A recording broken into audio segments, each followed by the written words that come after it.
Peço que os irmãos abram as suas Bíblias em Salmos, capítulo 25. Nós vamos apenas ler esse versículo como um pano de fundo para que possamos refletir a respeito desse versículo. E aí a gente depois vai passar para uma outra passagem que é realmente o cerne da pregação, tá bom? Salmos de número 25.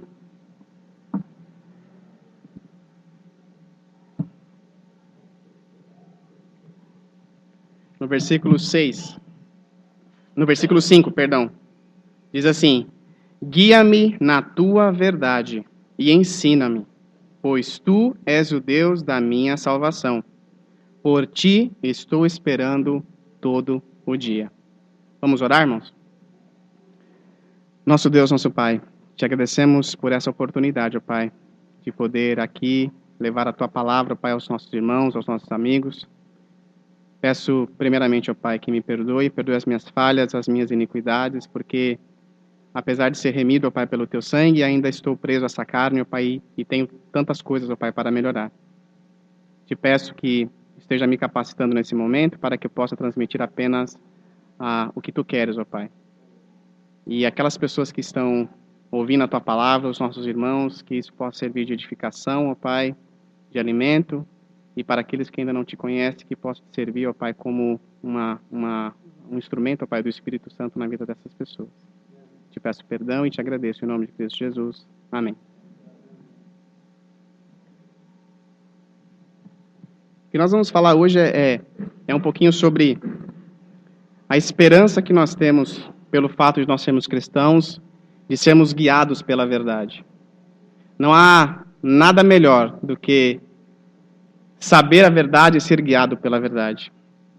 Mas é tão difícil, isso é bonito de ser falado, mas na prática é tão difícil de ser feito. Essa mensagem considero uma mensagem feita a nós que já somos cristãos, mas claro, se aplica a todos. E eu penso aqui por quantas vezes nós passamos por tantas dificuldades em nossas vidas. Tantas dificuldades, e aí pode imaginar qualquer tipo de dificuldade, sejam materiais, espirituais, dificuldades financeiras, dificuldades de relacionamento, qualquer tipo de dificuldade. E nós tentamos, por vezes, empregamos todos os nossos esforços para que possamos superar essa dificuldade. Às vezes a gente emprega dinheiro, às vezes a gente emprega trabalho, esforço, suor, horas mal dormidas de preocupação sobre algum problema, alguma dificuldade. E a gente tenta realmente nos motivar, né, para fazer a coisa acontecer. E sempre nessas horas, ainda mais que nós somos cristãos, é natural que um irmão venha e fale: irmão, confia no Senhor, irmão. Bate nas costas assim: irmão, confia no Senhor. Entrega esse problema ao Senhor. Confia nele e ele tudo fará, né? Até cita versículos. Apesar de tudo isso ser verdadeiro, e é verdade, para quem está passando pela dificuldade, às vezes isso soa apenas como um bordão. Porque para quem está com dificuldade, o que você quer? Ação. Quem está com uma dificuldade, passando por um problema, alguma aflição, você quer o alívio daquilo. Você quer o alívio, você quer resolução. E às vezes, palavras, apesar de serem verdades e são muitas vezes trazidas da palavra de Deus, elas são palavras, e às vezes a gente, naquele momento de tribulação, de aflição, de tentação, a gente... não, isso é importante, mas isso não está me resolvendo nada. E é nessa hora que a gente começa a cair em risco, porque a gente começa a envidar, começa a tomar esforços por nós mesmos de tentarmos resolver os nossos problemas. E começamos a esquecer, a colocar o nosso Senhor do lado. A gente começa a ver que a luz do fim do túnel está cada vez menos reluzente, né? De algum problema que nós temos enfrentado. Então, nesse momento, a gente nós começamos a nos preocupar em como esse problema vai ser solucionado. E a palavra de Deus fala muito nessa questão de entrega a tua vida, entrega os teus caminhos. Não é isso que nós aprendemos? Entregarmos a nossa vida, entregarmos as nossas ansiedades, o nosso anseio. A palavra de Deus fala aqui, e esse é um pouquinho que nós vamos falar, Davi, o salmista Davi está falando, guia-me pela tua verdade, é um pedido, uma oração, guia-me pela tua verdade e ensina-me. E ele fala, e como essa vontade de querer a verdade, de ser ensinado por Deus, é algo tão forte, que ele fala, por ti tenho esperado todo dia. Em 2011, eu tive que fazer uma viagem a trabalho, eu fiquei 4 semanas fora, sem ver minha esposa, o Henrique, que tinha 2 meses na época, e eu não via a hora de voltar. Eu lembro que no dia de pegar o avião, eu não dormi, tão ansioso que eu estava. Quando eu fico pensando nessa parte aqui, é esse tipo de ansiedade. Sabe aquela ansiedade que você não consegue? Você espera o conselho de Deus, a verdade de Deus na sua vida, como algo que você não consegue controlar. Você não consegue nem dormir porque você precisa daquela verdade para te motivar, para te fazer andar, para continuar fazendo você caminhar no caminho certo. É sobre isso que nós vamos falar no dia de hoje, quando nós entregamos o nosso caminho a Deus. Nós falamos muito sobre entregar a ansiedade, os nossos desejos, as nossas aflições, mas entregar pressupõe 2 coisas muito importantes. Primeiro, é uma ação voluntária. Quem entrega, o faz voluntariamente, é discricionário. Você vai lá e você entrega alguma coisa para alguém, né?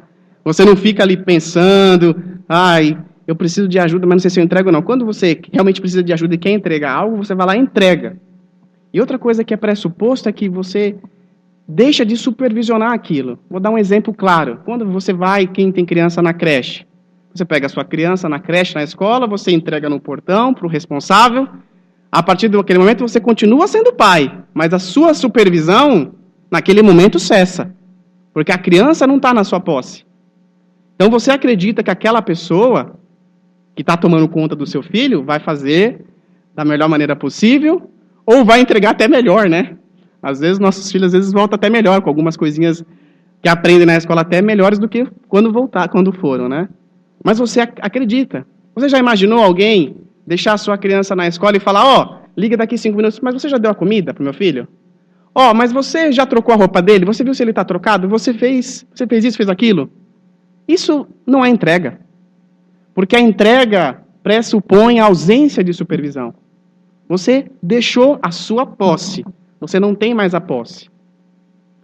E o que falar dos nossos problemas e das nossas ansiedades? Eles continuam sobre a sua posse? Você quer que algo seja resolvido na sua vida, irmão? Você quer respostas para problemas que você tem enfrentado? De novo, problemas de toda ordem, material, financeiro, relacionamento conjugal, problemas com os filhos. Nós todos aqui somos cristãos, mas somos, acima de tudo, seres humanos, estamos na Terra sob as mesmas influências. Temos diversos problemas, não temos? Todos os dias. Mas nós que somos cristãos, acreditamos que Deus está conosco em todas as coisas. Em todas as coisas. E aí a pergunta que eu te falo é, se você acredita que Deus pode tomar conta, você tem que entregar e tirar a sua supervisão. Tira a sua supervisão sobre o problema. É isso que nós vamos agora começar a ler um pouquinho, lá em Êxodo, capítulo 2. Êxodo, capítulo 2.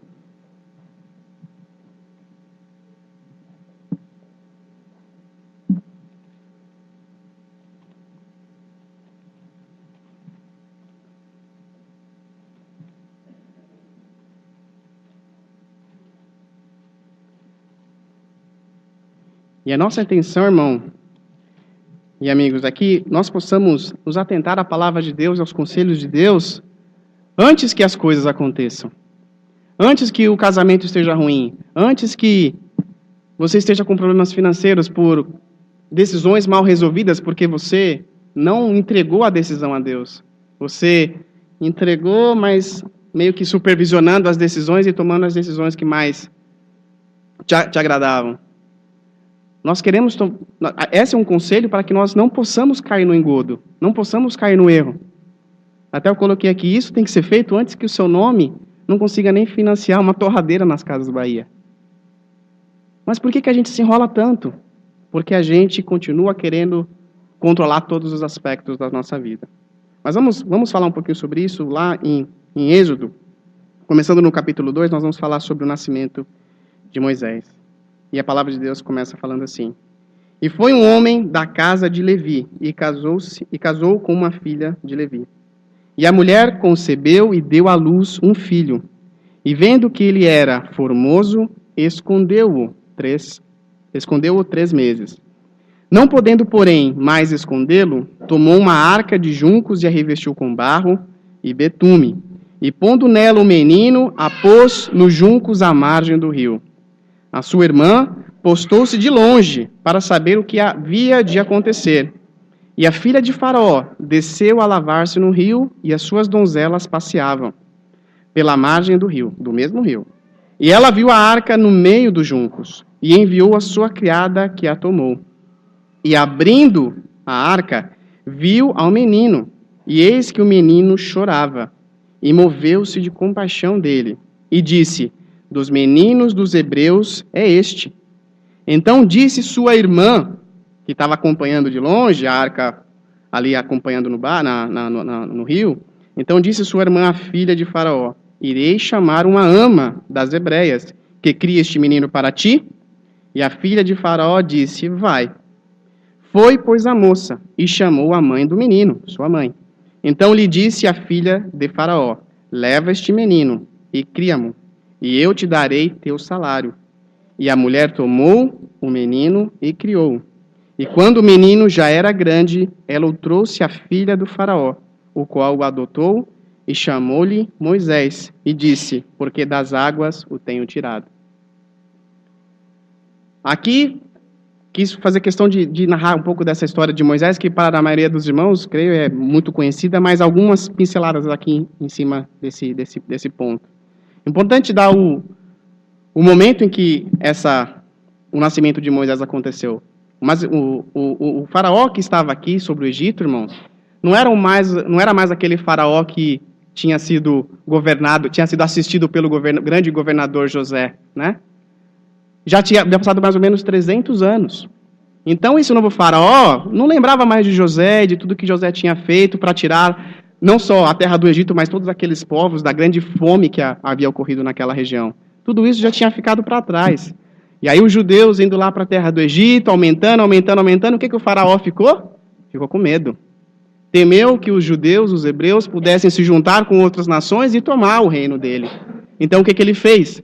Ele subjugou os judeus, escravizou os judeus. E não só escravizou, para ter certeza, e naquela época, assim como hoje naquela região, os homens têm uma certa proeminência, né? Geralmente os líderes nascem do sexo masculino, dos machos. Então, o que o faraó fez? Vamos acabar com os meninos. E esse foi exatamente o contexto do nascimento de Moisés. Ele nasceu nessa época onde havia um decreto, havia uma ordem, que todas as crianças de sexo masculino deveriam ser mortos. Foi nesse contexto. Mas aí nós começamos a ver a operação de Deus sobre aquela situação e sobre o plano perfeito que ele tem naquela nação e que nos influenciou até hoje. Primeiro, que foi um Levi que se casou com uma levita também. A tribo de Levi, entre as 12 tribos, era aquela que foi escolhida especialmente por Deus para zelar pela sua palavra, pelo ensino, pela exortação. Era uma nação zelosa da palavra de Deus, um pouco diferente das outras, ou bastante diferente das outras 12, para dizer assim. E aprove a Deus que Moisés nascesse dessa tribo, dos 12 de Jacó. Uma nação zelosa pela palavra de Deus, que realmente olhava pela palavra de Deus, pelos ensinos de Deus. E ele procurou alguém da sua mesma tribo, e foi. E por que isso é importante? Eles foram e eles tinham a promessa de que a nação seria liberta. Eles estavam esperando a bênção de Deus sobre isso. E interessante, no versículo ele fala, e quando ela concebeu, então Levi e Levita conceberam e viram um filho. E interessante, e vendo que era formoso, escondeu-o por 3 meses. Deus colocou, além de ser uma tribo diferenciada por Deus, que zelava pela sua palavra, que talvez, dentre aquelas 11, foi a tribo mais apropriada, porque queria assegurar que a promessa de Deus ia ser feita, através deles, né? Porque eles eram os guardiões da palavra, da exortação e tudo mais. Eles foram ali, viram aquele menino e tiveram um sentimento especial por aquele menino, de certa forma que não, nós vamos escondê-lo, nós não vamos entregar aos homens, né? Nós não vamos matá-los, nós não vamos fazer nada. E escondeu-o por 3 meses. E aqui é a primeira pergunta que eu faço para os irmãos. Você consegue esconder uma criança por 3 meses? Chorando? Vale lembrar, irmãos, que naquela época não existiam aqui condomínios fechados, né? Que você tem que a garagem, você aperta o botão e é fechado o portão. Não, você vive em comunidade. Então, com certeza, algumas pessoas ali sabiam que o neném havia nascido. Era de conhecimento, claro. Mas ela ali, com muito custo, Joquebede, que é a mãe de Moisés, escondeu-o por 3 meses. Mas chegou a certo ponto, no versículo 3, fala, não podendo, porém, mais escondê-lo, ela teve que fazer algo. E aí, nós sabemos, tomou a arca. Tem muita pesquisa, e se você ler, tem muitos que falam que ela fez propositalmente, porque ela sabia que a filha do faraó sempre ia naquela mesma tarde. Enfim, eu não vou entrar nesse mérito. Se ela fez propositalmente, eu acredito que não. Mas o milagre aqui, e é o ponto que nós temos que falar, é o seguinte. A filha de faraó, ela sabia do decreto? A filha de faraó sabia qual era a ameaça iminente que estava para acontecer? Ela sabia, ela tinha conhecimento, né? Claro que Joquebede colocou o filho ali, talvez com pesar no coração, ainda não sabendo o que esperar, mas ela chegou num momento onde ela não poderia mais, por conta própria, segurar aquela situação. Ela escondeu por 3 meses. Eu fico imaginando como que ela escondeu uma criança por 3 meses. Eu não consigo fazer o Henrique ficar quieto por 40 minutos no culto. Como que ela conseguiu por 3 meses esconder a Moisés? E certamente, ela não escondeu sozinho. Outras pessoas sabiam. E outras pessoas estavam incorrendo no risco de serem mortas. Por quê? Qual que era a ordem? Mate a criança. Não só eles estavam incorrendo em perigo, como aqueles que sabiam. Mas aprove a Deus, um povo zeloso, um povo levita que era um povo zeloso da palavra, e Deus colocou no coração dela, faça isso. E ela fez a questão da arca. E colocou ali. E como a filha de Faraó costumava fazer, viu a arca entre a palhinha ali, sabe? Aquela palhinha que tem na água, e viu que estava ali, pediu para pegar. E o interessante, ela pegou, viu o menino e sentiu compaixão. Não deveria ser ao contrário? Talvez sentir nojo, repúdio, porque era filho dos hebreus. Era filho dos hebreus, era filho dos hebreus que poderiam ameaçar o próprio reinado dela. Ela não era filha de Faraó? Ela poderia estar botando em risco o seu próprio reinado, porque ela era filha. Mas Deus colocou algo especial no coração dela. Talvez o fato de Moisés ser formoso. Talvez seja uma boa qualidade ser bonito, tá vendo? Tô brincando, gente, tô brincando. Mas é algo a se notar. Tanto aqui como em Hebreus fala que Moisés era formoso. A palavra de Deus não faz uso de palavras em vão. Se ele está ressaltando essa qualidade, eu acredito que ela de alguma forma tenha ajudado, influenciado, não sei. Porque é citado aqui e é citado em Hebreus. Moisés era um menino bonito. Era uma criança bonita. Então, quando a filha de Faraó viu, sentiu compaixão. E interessante como tudo se encaminhou. Vocês acompanharam a história. Não foi por acaso. Às vezes a gente assiste uns filmes aí, ou documentário de historinha, que ensina para criança, ensina tudo errado, né? A irmã, a Miriam, estava seguindo. Ela viu a arquinha seguindo. Ela foi lá. E como quem não queria nada, você não quer que alguém cuide? Você não quer que alguém cuide? Ela vai lá e busca a própria mãe. Deus conduziu toda a situação de uma maneira maravilhosa. E é sobre isso que nós vamos falar um pouquinho sobre isso, falando um pouco sobre isso, que quando nós entregamos algo a Deus, Ele providencia o meio. Amém? Ele providencia o meio. Eu tenho certeza que talvez esse não fosse o meio pensado por ela. Eu não acredito que aquela pessoa, não, vou fazer isso de propósito, vai estar ali a filha de Faraó, vai acontecer isso e aquilo, e ainda ela vai trazer a própria mãe para que cuide de Moisés. Eu não acredito que tenha acontecido dessa maneira. Mas ela confiava em Deus. Ela confiava e não conseguia mais, por conta própria, por si própria, tomar conta, claro, não só ela, mas a família toda, tomar conta daquela situação. Então ela entregou a situação nas mãos de Deus. E Deus conduziu de uma forma maravilhosa. Então, irmãos, um grande ensinamento, e é uma das pinceladas de hoje é, quando nós estamos com dificuldade, nós temos que saber que quem providencia o meio é Deus. Não somos nós. Deus providencia o meio e cabe a nós buscar na sua palavra. Ensina-me a tua verdade. Ensina-me o teu caminho. Nos faz enxergar, Senhor, qual é o caminho. Como eu vou resolver a situação? Porque eu sei que o Senhor vai prover o meio, não eu. Não pela minha força, não pelo meu intelecto, não por aquilo que eu sei fazer, mas o Senhor vai prover o meio.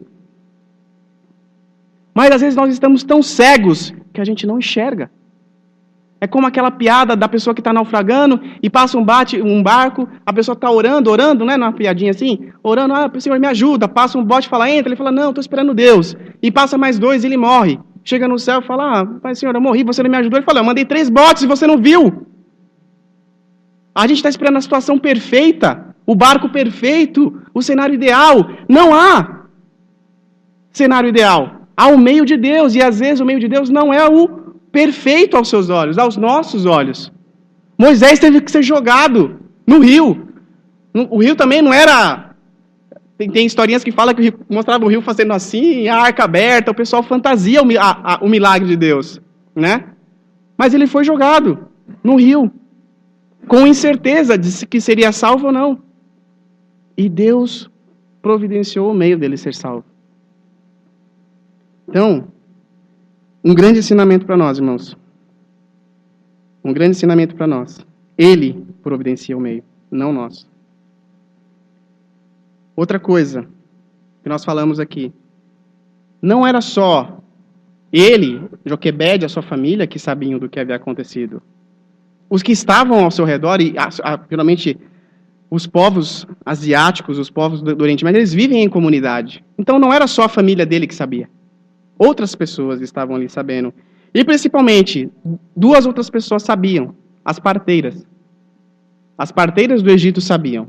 Apesar de não ter a medicina, o São Luís lá, que a gente espera 3 horas para ser atendido lá, haviam as parteiras. E elas tinham instrução direta de Faraó para que matassem os meninos. E aprove a Deus colocar no caminho de Joquebede, de Moisés, Cifra e Puá, que eram 2 servas também sementes a Deus. E elas não temeram o mandamento do rei, mas confiaram na promessa de que aquele povo seria liberto. E ajudaram a Joquebede, e assim não entregaram. Então, irmãos, outro ensinamento, outra reflexão. Quando nós confiamos em Deus, Ele coloca pessoas para te ajudar. Ele coloca pessoas e servos fiéis ao teu lado para te ajudar nas suas dificuldades. Essa igreja é composta de pessoas, mas que a palavra de Deus constantemente usa o termo irmão. E não é em vão que a palavra de Deus usa o termo irmão, porque nós somos uma família, aonde um deveria olhar pelo outro, um deveria olhar pela dificuldade do outro. A sua dificuldade é a minha também. Amém? É verdade isso? A sua dificuldade também é a minha? A dificuldade de Joquebede também foi, Cifra tomou para ela, porque não queriam sacrificar aquele menino. Viam algo especial naquele menino, que aquele menino era alguma coisa de Deus, colocada para aquele povo. E elas arriscaram o próprio pescoço. Quantos de nós estamos dispostos a arriscar algo mais além pelo próximo? Um fato interessante vivendo fora, sobre filho. As pessoas querem tanto filho, mas não veem a hora de dar um pé na bunda do filho de casa. Falo com propriedade, irmãos. O americano é um dos povos mais egoístas que existem, que eu conheci até hoje. Eles querem tanto um filho, mas o filho não tem nem 3 semanas. Eles botam 6 semanas, que é o tempo de licença maternidade nos Estados Unidos. 6 semanas. E eles botam o filho na creche, das 8 às 6 da manhã. E não vem a hora do filho fazer 18 anos para dar um pé na bunda. Sob o pretexto que tem que dar responsabilidade. Mas na verdade, sabe o que eles querem? É a liberdade que foi tomada desde o primeiro choro da maternidade. Porque agora você tem que cuidar, irmãos. Eu tenho 2. Vou te falar, toma tempo. Toma muito tempo. Eu lembro que quando eu pregava, eu ficava sentado ali antes de subir, meditando. Não consigo fazer mais isso agora. Paula, com certeza você também não, Daniel também não. Porque tá ali o Pedro ali, roçando, fazendo isso, o Rafael. Não dá, consome tempo. Mas por que eu estou falando isso? As pessoas não têm tempo nem para o filho. Quiçá, oxalá, para outras pessoas. Para se dispor pelo irmão, sacrificar, perguntar, irmão, como é que está a vida? Está precisando de ajuda? Está precisando de alguma coisa? E às vezes não é dinheiro, é conversa. Às vezes os nossos irmãos precisam de conselho espiritual. Porque muitas vezes, ou a maioria das vezes, o pastor está aqui falando a todos. Ele está falando a todos, uma mensagem de edificação, exortação, alimento a todos. Mas às vezes no dia a dia, para os nossos problemas individuais, a gente precisa de um conselheiro, de um amigo. A palavra de Deus fala em Provérbios que alguém mais chegado do que um amigo. Talvez um de nós, irmãos, podemos ser esse mais achegado, que falta lá, está falando de Jesus Cristo, né? Mas fazendo uma analogia, será que nós podemos ser essa pessoa para um outro irmão? Ao qual ele pode chegar, confiar em você, confiar que você vai dar um conselho espiritual para ajudar a atravessar um problema que ele está enfrentando? Irmãos, nós temos aqui problemas de toda sorte. Estou mentindo? Nós não falamos os nossos problemas. Pelo fato de eu estar vestido bem, falando bem, comendo bem, não quer dizer que eu não tenho problema. Nós olhamos os irmãos pela carcaça, pelo exterior, e nós pré-julgamos que tudo está bem. Mas às vezes nós não conhecemos os nossos irmãos. Não sabemos o que eles estão passando. E só conhecemos quando, de novo, o nome já está nas Casas Bahia. Quando o filho já está na droga. Quando o filho já está em recuperação ou está preso. Por que nós não temos mais intimidade em conhecer os nossos irmãos? Em conhecer o que está acontecendo? A palavra de Deus usa o termo família desnecessariamente? Sem propósito? Creio que não. É necessário conhecermos os problemas dos nossos irmãos, o que se passa. Essa é a reflexão que eu faço aqui. Cifra e Puá se arriscaram, porque viam ali a chance da promessa ser feita, ou viam que Joquebede era uma pessoa temente a Deus, ela e sua família, e eles queriam suportar, queriam dar o apoio. Então, essa é uma outra reflexão que nós fazemos. Deus coloca pessoas fiéis ao nosso redor.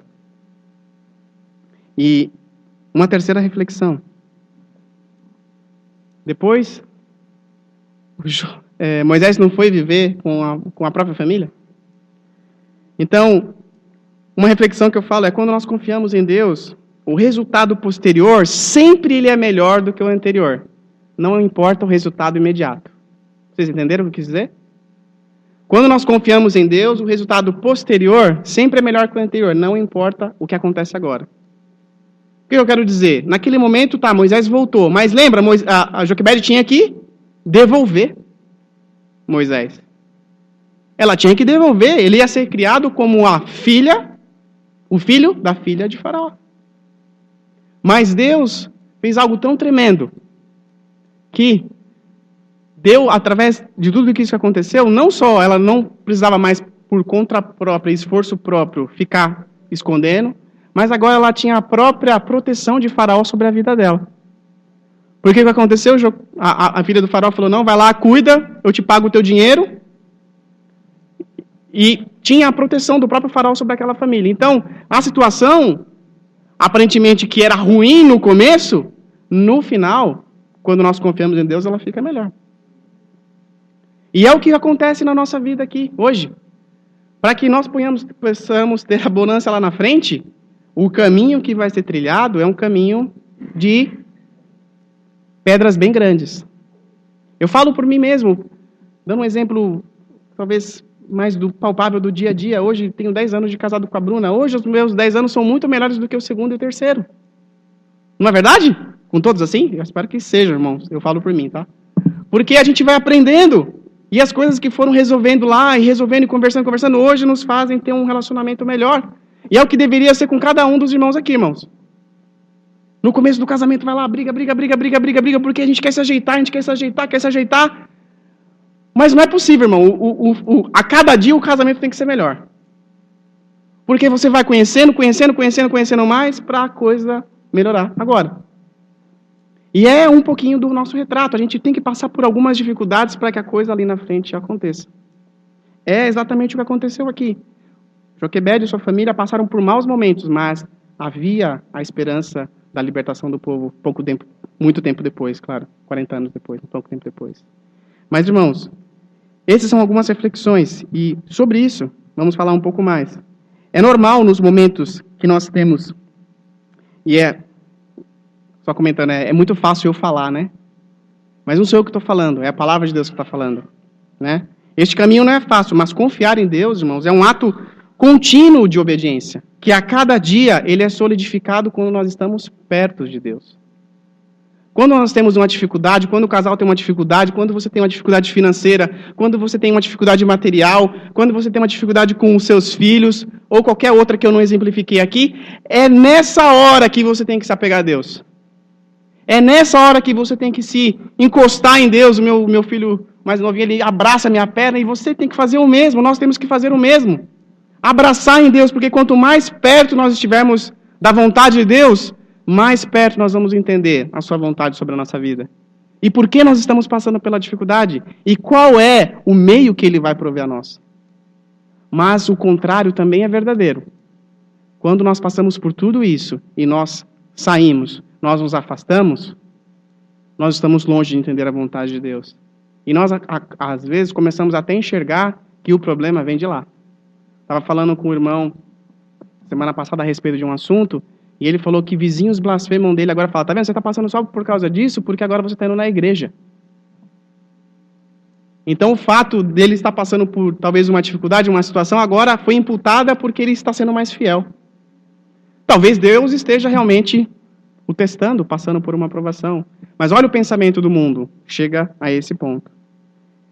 Temer, irmãos, qualquer dificuldade que nós passamos, de problemas que nós passamos, o temor, ele é natural.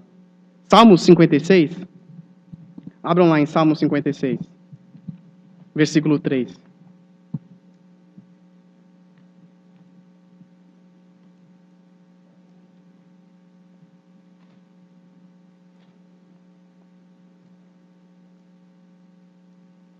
Em Salmos 56, versículo 3 fala: em qualquer tempo que eu temer, confiarei em ti. Então ele está pressupondo em qualquer tempo que eu temer, ele está pressupondo que haverá um temor, um medo. Porque, irmãos, apesar de nós sermos resgatados por Deus, iluminados em nossa mente, de novo, nós estamos nesse mundo sujeitos às mesmas coisas. E há situações que nós enfrentamos que às vezes a gente não sabe muito bem como agir. E é natural, às vezes, ter ansiedade, medo. Imagino agora como a família do pastor Calvin deve estar passando. Por mais que conheçamos a vontade de Deus, por mais que tenhamos a esperança da salvação, você não quer, você vê a doença e você vê a morte como algo próximo, iminente. Como lidar com a situação? Você teme não com a alma do nosso pastor, porque nós sabemos aonde estará, mas você teme pela situação familiar, né? Aquele desconforto. É normal. O temer é natural, o espiritual é não querer tomar rédea da situação. O espiritual é não querer tomar rédea da situação, falar, eu não sei para onde eu vou, mas eu vou fazer isso. E aí você acaba tomando medidas destemperadas, fazendo pela sua própria vontade, tomando atitudes inesperadas. Quantos de nós somos assim? Às vezes com emprego, com uma dificuldade financeira, com um casamento. Às vezes a gente escuta conselhos até de incrédulos a respeito do nosso casamento. Faz isso, faz aquilo, não está dando certo o seu casamento com a sua esposa. Faz isso, faz aquilo, eu fiz isso com a minha. Escutando incrédulo. Escutando pessoa do mundo onde o conceito de casamento é totalmente diferente do nosso. Você quer tomar rédea da situação, você quer resolver. Você quer um alívio, você quer um resgate, você quer que a situação passe. Mas se você já é um convertido, esclarecido, você sabe de quem vem o resgate verdadeiro, o alívio? Só vem de Deus. É dele que vem o resgate certo, o resgate seguro, mesmo que aparentemente para você nesse momento vai doer um pouquinho mais. É mais dolorido. É mais dolorido ter que pedir desculpa do que esquecer. Não é duro quando você faz alguma coisa e você fala assim, me perdoa. Quando você é criança, é duro você olhar na cara da pessoa que você não gosta, ou você está com raiva e você fala, me perdoa. Você não quer, é mais fácil você virar as costas e falar, nunca mais eu falo com você. É mais fácil ir dormir à noite sem falar com a esposa, obrigado, do que voltar e falar, vamos fazer as pazes, vamos dormir em paz. É mais fácil ir lá e pedir dinheiro emprestado, é mais fácil ir lá e largar o emprego porque você está trabalhando muito, ou vice-versa, está trabalhando pouco e você se queixa do emprego, ou não sei. É mais fácil todas as outras coisas. É mais fácil do que confiar em Deus. É sempre mais fácil as outras coisas. Porque as outras coisas estão aí, todo mundo está fazendo. Todo mundo está fazendo. E aí você fala, por que também não fazer? Você não é todo mundo. Você não é todo mundo. Você é um eleito de Deus, você é um escolhido de Deus, você é alguém que Deus estendeu a sua graça e Deus quer ver algo diferente em você. Deus quer ver um comportamento diferente em você. A esperança no porvir, mesmo que aqui a coisa não esteja muito boa. É esse o comportamento que Deus quer de nós, irmãos. Luz. Nós somos luz. Nós somos luz no mundo de trevas. Você é luz? Nós somos luz? E às vezes, no meio disso, nós tememos, mas não podemos tomar a rédea. E sabe o que é pior do que temer? É ficar em desespero. Em Êxodo, não precisam abrir, mas em Êxodo 32, 1, depois, acabamos de falar do nascimento de Moisés, né? Moisés, então, cresceu, depois que matou o hebreu, foi embora, foi fugido, voltou depois de um tempo, voltou para libertar o seu povo, e o povo foi liberto da escravidão de Faraó e dos egípcios. Mas nós sabemos o quão ingrato aquele povo era. Aquele povo viu Moisés, através do poder de Deus, manifestar as 10 pragas e libertar o povo. Aquele povo viu, através de Moisés, Deus operar milagres, dando água, dando alimento. Aquele mesmo povo que viu sendo atravessado pelo Mar Vermelho, enquanto que eles viram o exército egípcio sendo morto. Aquele povo chega num determinado momento quando Moisés vai subir para pegar as tábuas dos 10 mandamentos, e Moisés se tarda, Moisés demora. E o povo imediatamente fala, mas vendo o povo que Moisés tardava em descer do monte, acercou-se de Arão e disse, levanta-te, faze-nos deuses que vão adiante de nós. Porque quanto a este Moisés, o homem que nos tirou da terra do Egito, não sabemos o que lhe sucedeu. Não passou muito tempo, ou pouco tempo, e aquele povo já estava desesperado. Só porque Moisés havia se ausentado alguns minutos, ou dias, ou semanas, não sei, não lembro, confesso que eu não me recordo. Mas se ausentou por um período de tempo e aquele povo já havia se esquecido de tudo aquilo que havia sido feito. De tudo aquilo que havia sido entrado em desespero. Porque queremos ter deuses. E aí começaram a tirar todos os pingentes de ouro, todos os ordenamentos de ouro. E aí fizeram um bezerro de ouro. Desesperados. Porque queriam um sinal, queriam alguém para clamar. E Moisés, que era o seu líder, já não estava mais ali. E às vezes nós fazemos as mesmas coisas. Nós entramos em parafuso. Nós entramos em desespero. Quando, por vezes, a gente não está conseguindo ouvir a palavra de Deus. Agora a pergunta é, Deus, Ele está sempre no mesmo lugar. Será que o problema não é conosco? Em nós conseguimos ouvir o que Ele está querendo nos dizer? A palavra de Deus fala que Deus não cerra os seus ouvidos aos seus filhos. Ele não cerra, Ele não é surdo. Ele está ouvindo. Agora, se nós não ouvimos, se nós não temos a sua direção, é porque nós não estamos buscando a sua direção. Ou estamos tão ausentes de entender o que seja uma direção, que nós achamos que estamos perdidos, que Deus não está nos ouvindo. Li uma vez que comunicação é quando o receptor e transmissor estão no mesmo canal. Não adianta eu aqui estar falando português e os irmãos não sabem português. Não é comunicação. Se os irmãos souberem hebraico e eu português, não há comunicação. Há gestos, mas não há comunicação. Entre Deus e os seus filhos há um um meio de comunicação, que é estabelecido por Jesus Cristo, e fazemos ali, depois disso, do nosso entendimento esclarecido, falamos a mesma língua. Mas mesmo depois que nós já somos salvos, iluminados do nosso entendimento, se nós não mortificamos a nossa carne, nós não procuramos ser mais santos, a gente também não entende o que essas palavras estão querendo dizer. E talvez isso evidencie algo até muito mais grave. Talvez evidencie algo até muito mais grave, que você, na verdade, nunca entendeu a palavra de Deus. Talvez que o seu coração nunca foi resgatado. O Espírito Santo de Deus nunca entrou no seu coração. E aí é mais grave. Tem pessoas, irmãos, que ficam na igreja por anos e anos. Por anos e anos, como um rito. Como um rito. Porque não querem desagradar pais, família, tradição. Mas elas são desprovidas do Espírito Santo de Deus nos seus corações.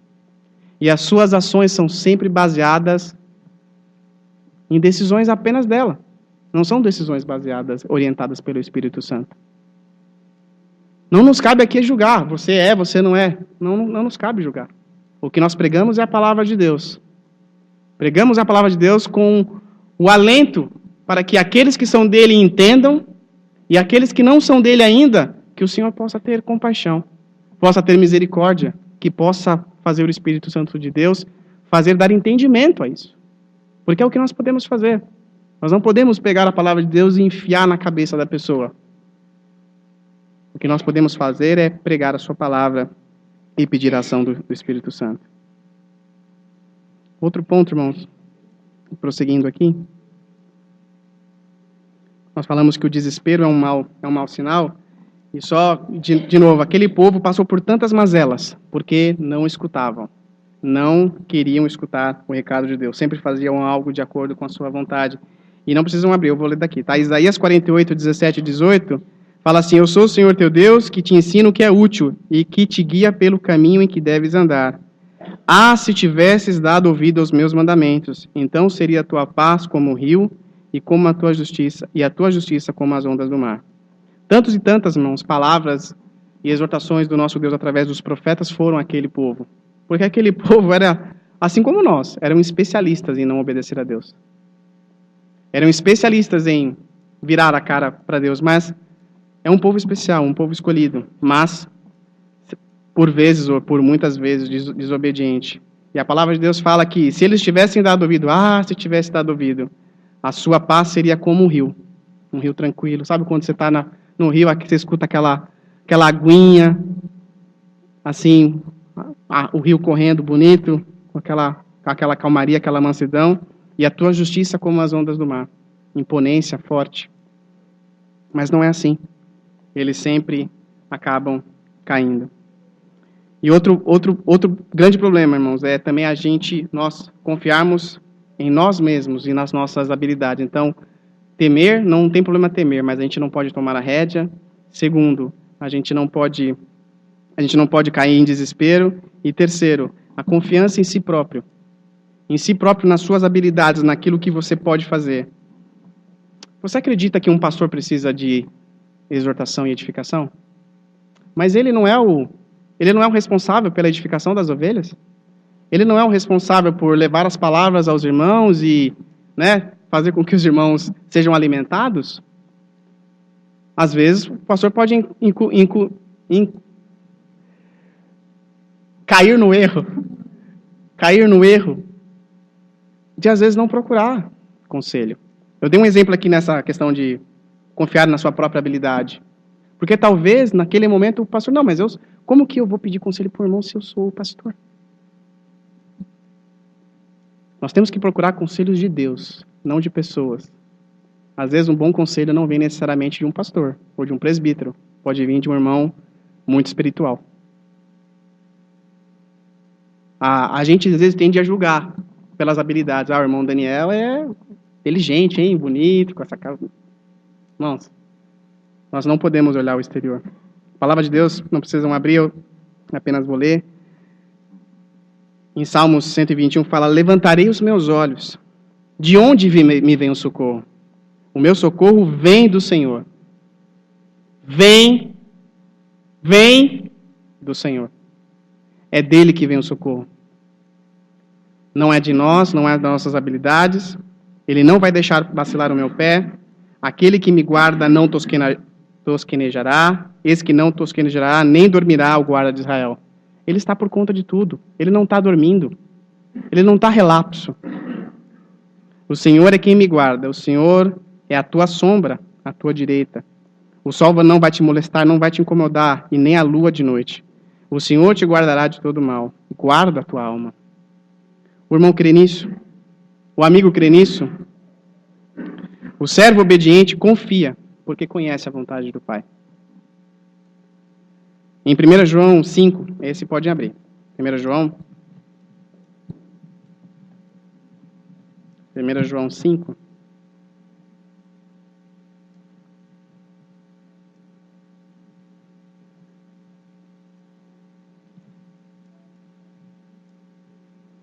João 5, 14, fala assim, 14 e 15. E esta é a confiança que temos nele, que se pedirmos alguma coisa, segundo a sua vontade, ele nos ouve.